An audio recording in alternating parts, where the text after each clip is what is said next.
This channel does not promote any violent, harmful, or illegal activities. All content provided by this channel is meant for an educational purpose only.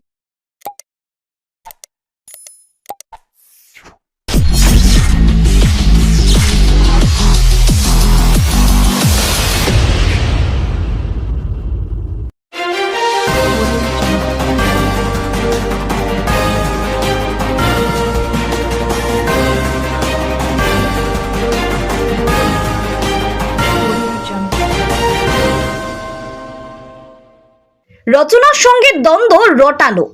এখানে থাকলে আমাকে ভাইফোঁটা দিত আমার বোন রচনা, বললেন অসিত মজুমদার। হুগলির সাংসদ রচনা বন্দ্যোপাধ্যায়ের সঙ্গে ঠান্ডা লড়াই জারি আছে চুঁচুড়ার বিধায়ক অসিত মজুমদারের। রচনা অসিতকে একসঙ্গে কোনো অনুষ্ঠানে দেখা যায়নি অনেকদিন, এমনকি চুঁচুড়ায় অসিতের বিধানসভা এলাকাতেও রচনার সঙ্গে দেখা যায়নি তাকে।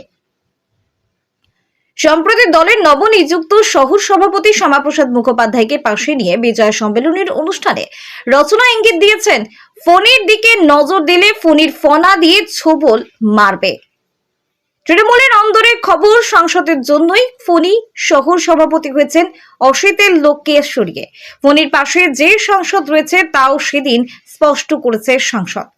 এমন আবহে অসিত মজুমদার বলছেন, রচনা আমার বোনের মতো, ও সুস্থ থাকুক, ভালো থাকুক। এখানে থাকলে নিশ্চয়ই ভাইফোঁটা দিত।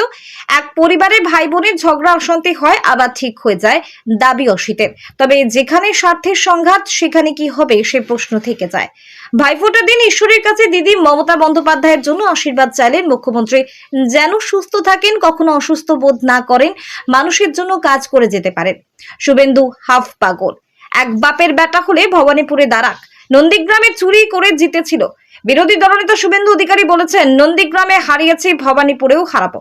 সেই প্রসঙ্গে অসিত বলেন, ও যদি বাপের বেটা হয় ভবানীপুরে দিদির বিরুদ্ধে দাঁড়াক, নন্দীগ্রামে চুরি করে জিতেছে, একটা চোর লম্পট, ও তো হাফ পাগল। কথাবার্তা দেখুন, যখন কথা বলে চোখগুলো দেখবেন পাগলের প্রলাপ। ভাইফোঁটার সকালে এভাবেই তার প্রতিক্রিয়া ব্যক্ত করলেন চুঁচুড়ার বিধায়ক অসিত মজুমদার। চুঁচুড়া থেকে আদের রিপোর্ট, আমার কলকাতা নিউজ। আমি ভাইফোঁটার পবিত্র ভাইফোঁটার দিন আমি ঈশ্বরের কাছে আশীর্বাদ চাই যে দিদিকে সুস্থ রেখো, ভালো রেখো, বাংলার মানুষের জন্যে কাজ করতে দিও, ওই জন্য নিজেকে অসুস্থ বোধ না করে। দিদি হচ্ছে সবসময় সুস্থ থেকে মানুষের জন্য কাজ করতে পারে। দাদা, পশ্চিমবাংলার দিদির সঙ্গে হুগলি তো দিদি একজন আছে, দিদি নাম্বার 1, আপনাদের সকলের সাংসদ রচনা বন্দ্যোপাধ্যায়, কি বার্তা দেবেন? ও তো আমার বোনের মতো, প্রথম দিন থেকে ওকে বোনের মতো দেখি। এখানে থাকলে নিশ্চয়ই আমাকে ভাইফোঁটা দিত, নেই যার জন্য দিতে পারলো না। ঈশ্বরের কাছে কামনা করি ও মানুষের জন্য কাজ করুক, 7টা বিধানসভায় মানুষের ভালোবাসা পাক। দাদা, একটা তো শোনা যায় সাংসদের সঙ্গে আপনার একটা ঠান্ডা লড়াই চলছে, আজকে ভাইফোঁটার দিন, এটা কি বার্তা দেবে সকল? না না, এসব রটনা কথাবার্তা। পরিবারেও তো ভাই বোনের ঝগড়া হয়, ছোটবেলায় ভাই বোনের মারামারি হয়, ঝগড়া হয়, এতে কি আছে? এটা কোনো ব্যাপার নয়।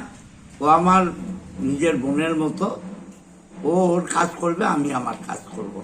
যদি বাপের বেটা হয় ভবানীপুরে দিদির বিরুদ্ধে দাঁড়াক, নন্দীগ্রামে চুরি করে জিতেছে, একটা চোর, বাংলার লম্পট, নন্দীগ্রামে চুরি করে জিতেছে। কথাবার্তা দেখেন না তো, হাফ পাগল, হাফ পাগল। চোখগুলো দেখবেন, যখন কথাবার্তা বলে চোখগুলো দেখবেন, একটা পাগলের সিমটম আছে, তো পাগলের প্রলাপ ছেড়ে দিন।